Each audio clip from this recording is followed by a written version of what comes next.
A 14-year-old girl on her deathbed is about to be taken off of life support when a stranger enters her hospital room and everything changes. We'll talk with both of them about what happened on today's episode of God Dots.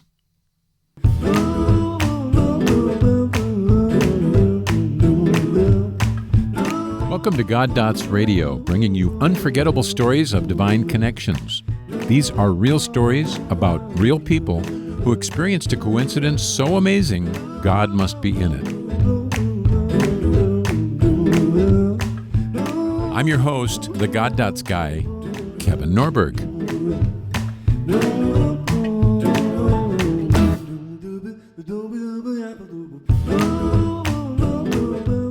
Well, God has been up to something good again. Thanks for joining me today. Today's episode is all about life and death and second chances. When the medical report says there's no hope, when the doctors say no one ever comes back from this, when the situation is so hopeless that only God can make a way. 8 years ago, Taylor Hale was a happy, active 14-year-old.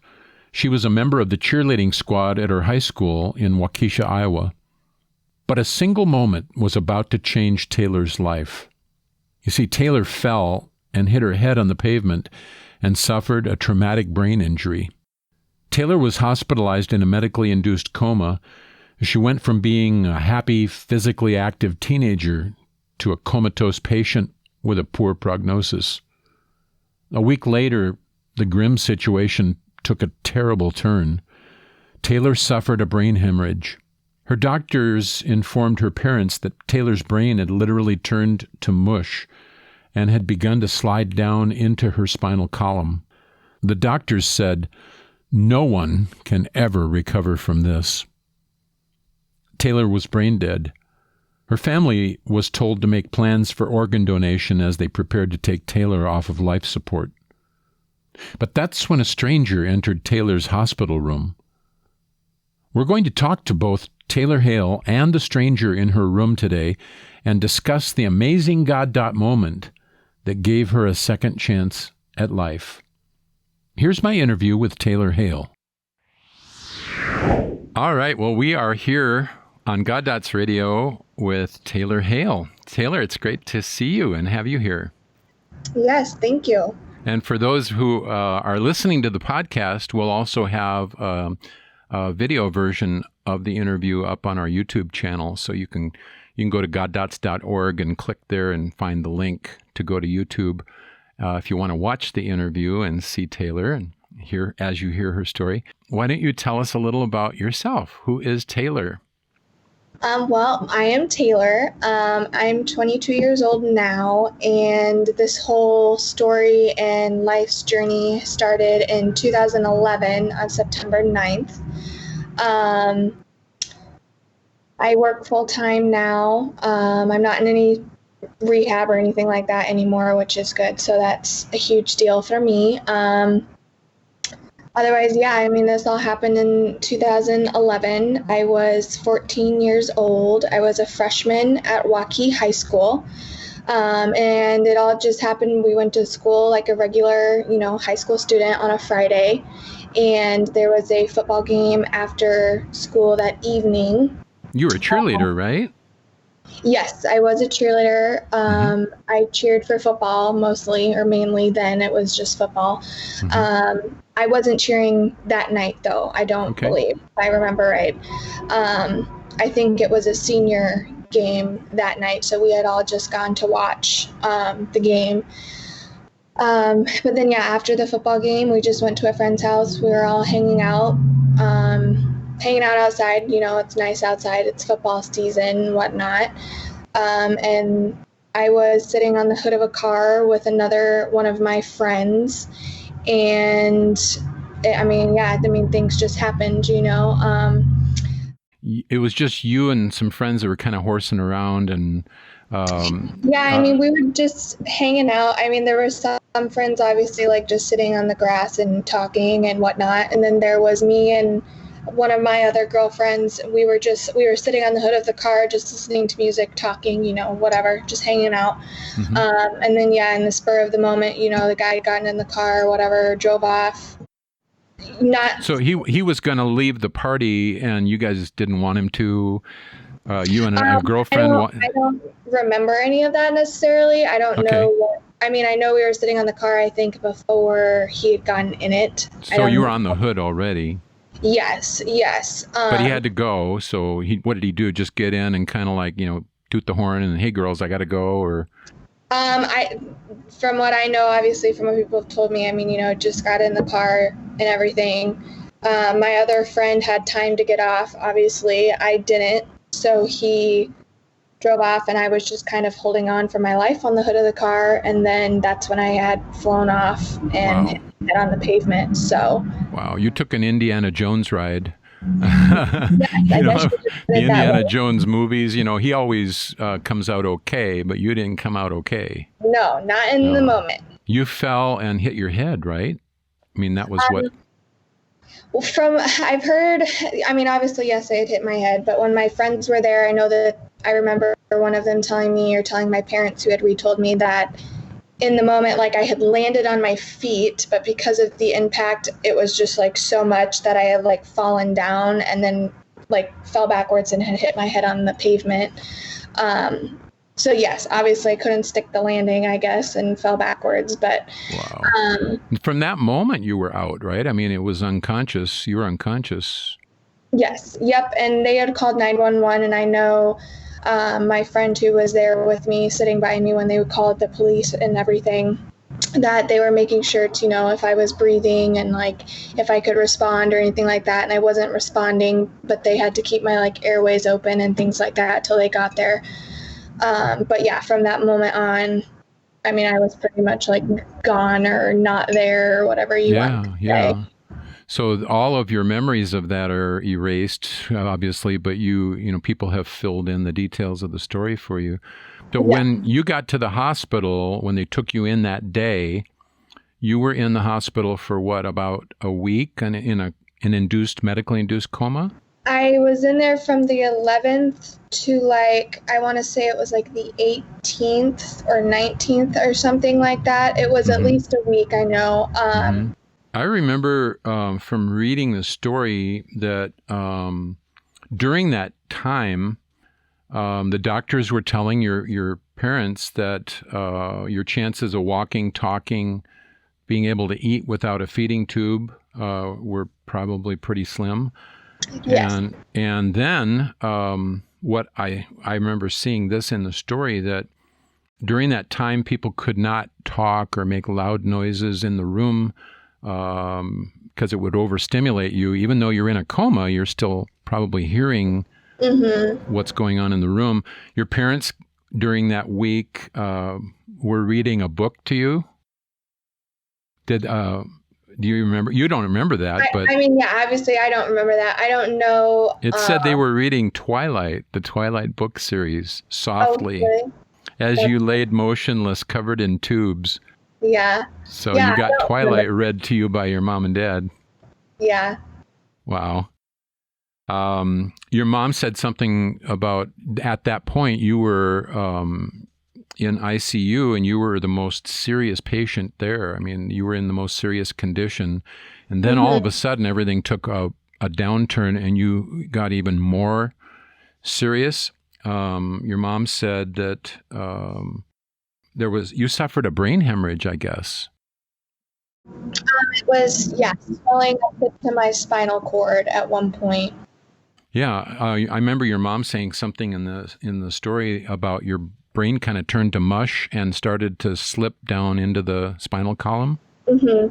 Yeah, and at that point, the doctors are going to say, what they said, something like there's only 95 to 99% chance that she'll ever wake up again.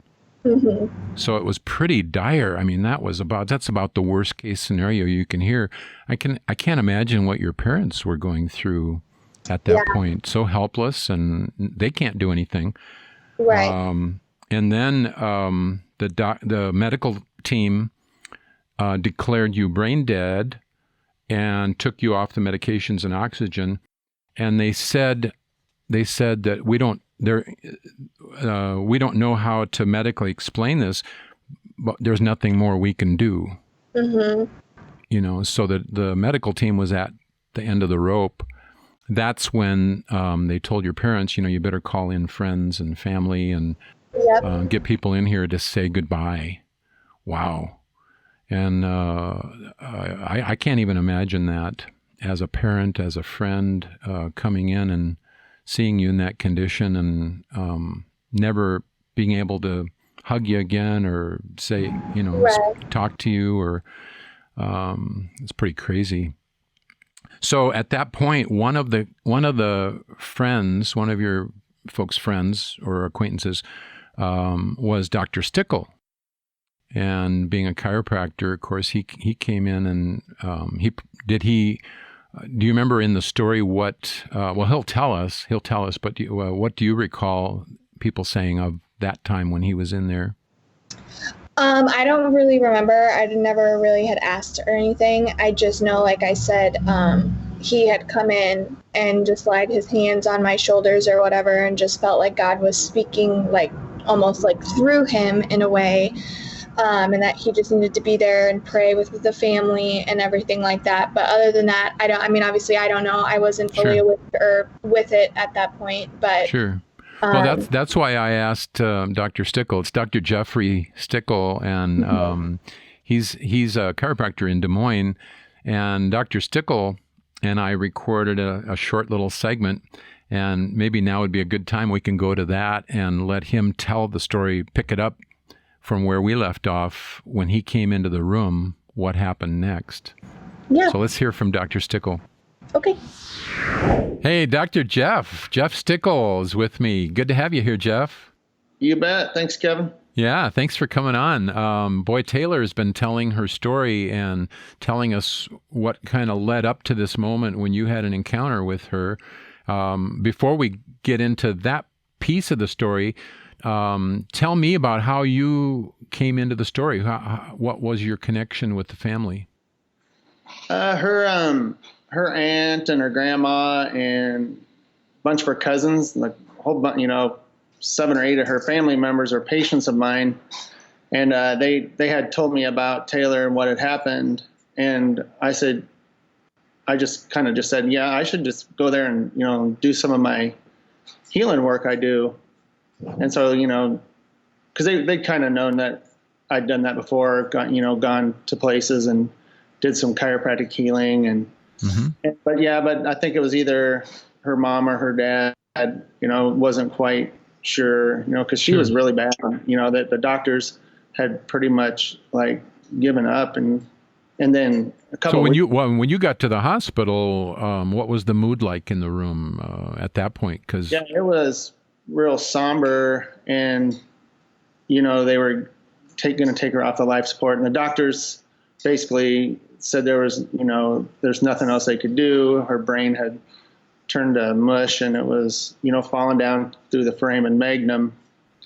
So they were just like, do whatever you want, and Taylor was there with her neck brace and everything, so I could just barely get my hands in, and I just put my hands on her brainstem underneath her skull there and did some contact and just prayed, really intense. But I could just tell that there was no way that she was going to die. I just had this feeling right from the very beginning, right when I was there. And so I went, I did that and I prayed, and I just felt like there was some really good healing going on. And then I kind of just left and gave everybody a hug. And then I just went in the stairways out in the hallway and just sat there and prayed, because like God wouldn't let me leave. He was like, God's like, you need to go back in and do it just a little bit more. So then I went back in, and everybody's kind of surprised. And I said, yeah, I just need to do a little bit more. And I just did up under her brainstem and on her skull and on her first couple vertebrae. And I could just tell that she was going to make it through. So at that point, I think I remember in the story that I read, the medical staff, the doctors had said there was a 95 to 98% chance that she wasn't going to recover. Yeah. And she had was it a brain hemorrhage at that point? Oh, yeah. Yep. Yeah. Wow. Yeah, bad injury. And then Janet, her aunt, called me that night and said she woke up, Wow. And, yeah, it was amazing. Mm. And I was like, I wasn't even that surprised, I just knew that she was going to make it. Wow. Yeah. That's faith, but it's also that whisper that you get, from that prompt that you get from the Lord, from the Holy Spirit that, I'm going to do something good. Watch this. Oh, yeah. Because there'd been other times I'd gone into hospitals or wherever, and I just didn't have the feeling like I did that day. So. Had you met Taylor before that? No.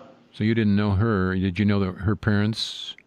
No, I didn't know her parents. I just knew her grandma and her aunt, her cousins. Okay, Yeah. They were patients, but not the immediate family. Yep. Yeah, so this was your first encounter with her. And so you heard that she woke up, and what did you hear next? What was the next piece of news that got to you? I was just talking to them, they were coming in for their appointments, and they just kept saying she was getting better and better. Yeah, and then I didn't even really talk to Taylor at all. I really wanted her to come in and, for some chiropractic care. But, I didn't even really talk to her for a few years. And then that's when it kind of got out, and the Des Moines Register wrote that story. Yeah, I think it was when, if I remember right now, this all happened in 2011, and it was 4 years later. She was graduating from high school. So I think the paper was getting ready to do a story on her graduation and prom and all that. Yep. So then you had your first meeting with her since the hospital, that day in the hospital. Yep. What was that like? Oh, it was awesome. Yeah, I gave her a big hug, and we were both kind of crying, and it was just real happy. Yeah, that's wow, so emotional. I mean, I haven't really talked to Taylor that much, but I just sense she probably has a really good sense of her purpose now in her life and moving forward. Mm-hmm. Yeah. Mm-hmm. Well, he certainly used you in her story at the right moment. When you came into that hospital room, there was no hope at all after the doctors gave that prognosis, and that didn't stop you. No, I love helping people. So yeah, I'm a servant through Jesus. So yeah, thanks a lot. Yeah. Thanks, Dr. Jeff. We'll talk to you soon. All right, Kevin. All right. Thank you. God bless. You too. After Dr. Stickel left the hospital room that day, Taylor's parents were faced with that moment no parent ever wants to confront: taking their daughter off of life support and accepting her fate. The medical team then removed Taylor from life support, but something really amazing happened. Taylor began to breathe on her own. As she began gasping for air, the doctors were in a state of disbelief. This never happens, especially with the kind of brain hemorrhage Taylor had suffered and the collapse of her brain into the spinal column. They reconnected her life support and began to watch as Taylor made gradual but very positive signs of improvement. Her brain activity began to miraculously increase. Over the course of several hours, for the first time in a week, Taylor's eyelids flickered and she began trying to form words. Then came the moment that was never supposed to happen. The 14-year-old teenage girl who was brain dead and would never recover, Taylor Hale, woke up from her coma. Taylor's dad says, "It was the hand of God at work. That's the only way to explain it." Her family, who had been planning for organ donation and a funeral, instead began to plan for Taylor's slow recovery and rehabilitation. Well, let's go back to my interview with Taylor, and she can tell us the rest of the story. And obviously, in that moment, it's like God took over, and I woke up and I was looking around the room, and then, it was, just a medical miracle. Like, nobody knew or even thought that I would have come out of it. Well, the quote that I saw in the story, I thought this was kind of the one that stuck out to me, is when the doctors said, "We're sorry, there's nothing more we can do for her." Mm-hmm. And when the medical team is at the end of their rope, then you know that anything that happens after that is God.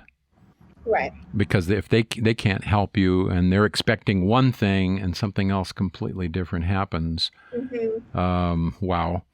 So when you opened your eyes and moved your fingers and your toes, and then in the story, the doctors were cautioning your family that, boy, the chances are slim that you'll ever walk again. And if you do walk again, that you'd be attached to a feeding tube the rest of your life. Mm-hmm. Have you used a feeding tube in the last 8 years? Nope. Thank God. No.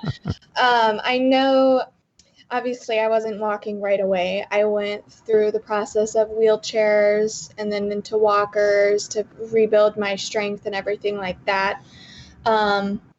I remember I couldn't eat anything for a while, so I was on a feeding tube probably for the first couple weeks or so once I had woken up, just because, I had to retrain to make sure I knew how to swallow everything and, sure, not choke on my food or anything like that. But so when I could eat, it was more applesauce and pudding, and I couldn't drink from a straw. I couldn't drink water, really. Kind of like a person who's had a stroke, almost. Kind of, yeah. You have to relearn to do things again. Mm-hmm. Yeah. So that was a work in progress, and I feel like most of it was like, I knew, obviously, it was like, I know I can do this, so it was more frustrating for me because, doctors were so protective that they wouldn't let me just, eat a cheeseburger or eat, whatever I wanted to eat.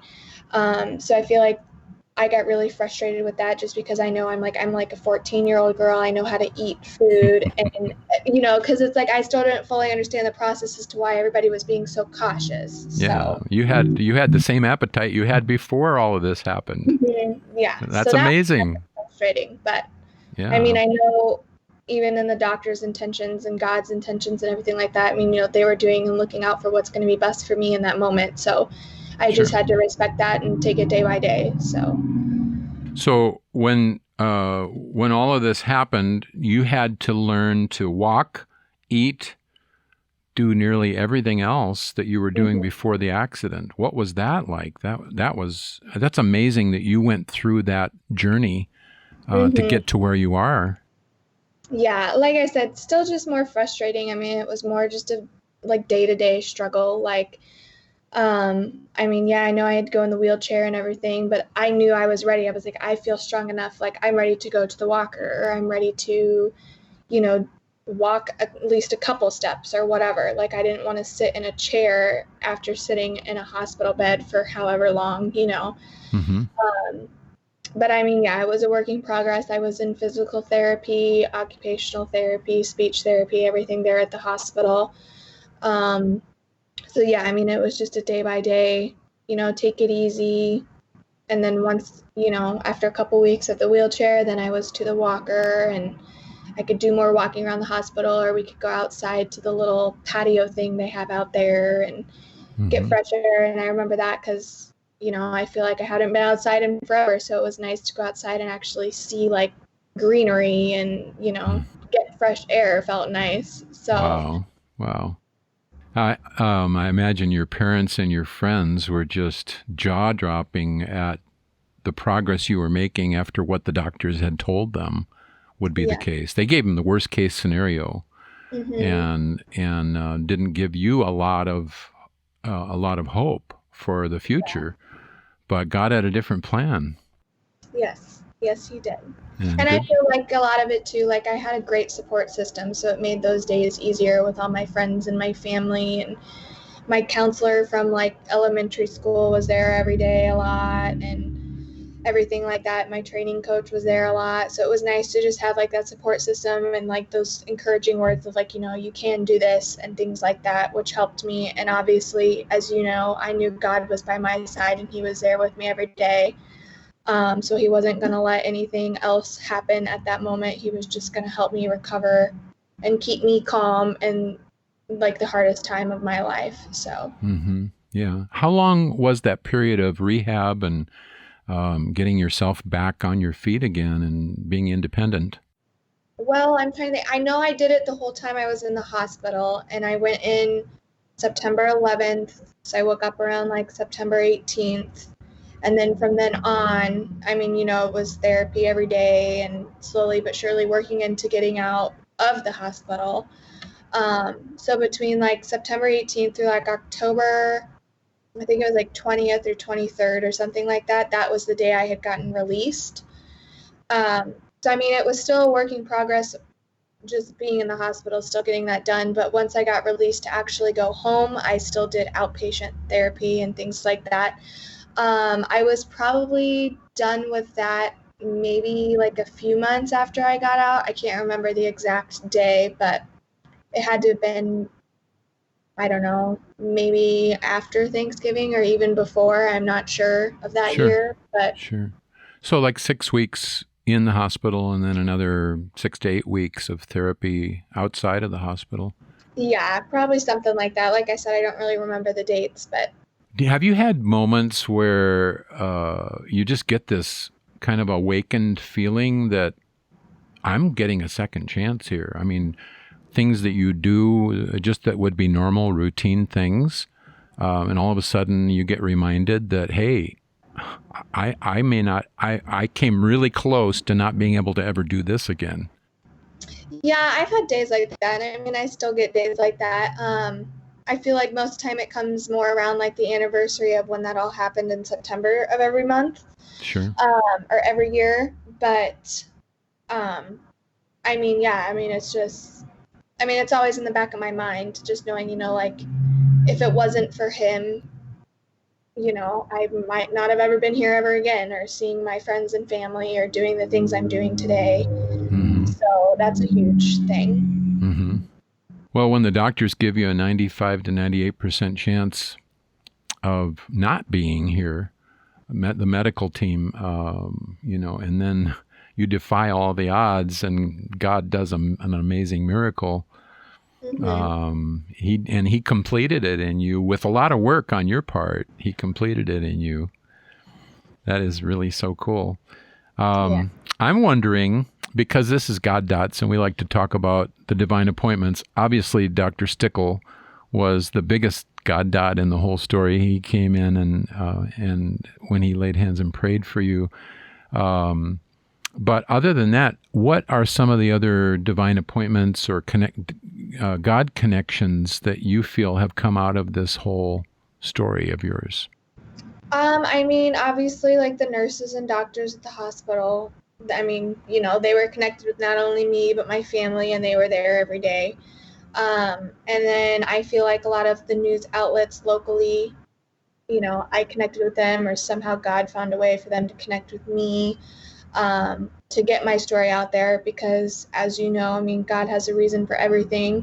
Mm-hmm. And I know I couldn't figure that out right away as to why, like, why did he put me through this, or what was the purpose? Like, I never really understood, and it took me a long time to just kind of like sit and actually think about it, and things like that. But everything happens for a reason, whether it's good or bad. I feel like it always finds a way to bring people together. Obviously in my case, like family that I don't see a lot came together, like friends traveled from out of town to come see me. It just brings people together in the hardest times of their life. And I feel like, a lot of people need that in those moments. And that's God's way of getting everybody back together and pulling people together and praying and just being there for everyone in need and everything like that. So, I mean, yeah, like you said, I mean, it's all God's plan, Thank you so much for joining us and being here and sharing your story with us. It's so inspiring and so uplifting. And I love to celebrate with people when God has connected dots for them, because it just shows that he cares for us and that he's looking out for us. And that's so faith-building and inspiring. So your story is that. And thanks so much for sharing it with us today. Absolutely. God bless you. We'll be praying for you and for good things ahead. Thank you. Thanks, Taylor. Just a little postscript. Taylor is moving on with life. She's been given a second chance and is making the most of it. Taylor climbed back from the abyss and lived a normal life as a teenager. She learned to drive, attended her prom, and graduated from high school on time with the rest of her classmates. Now she's working a job, finishing her college education, and working on a project to share her story with the world. Taylor says she'll always be grateful for the medical professionals who helped her and for Dr. Jeff Stickel, who became her God Dot, because he took time to pray for her when she needed it the most. But Taylor attributes her second chance at life to her true Savior. Taylor will always be thankful to the doctors, nurses, and therapists who helped her get well, but she knows it was God who did most of the saving. I want to thank Taylor Hale and Dr. Jeff Stickel for being my guests today. If you enjoyed this episode, please subscribe to our podcast and visit our free Facebook group where we celebrate stories like Taylor's when God connects the dots in miraculous and marvelous ways. So until next time, remember, like Taylor Hale, God is looking out for you.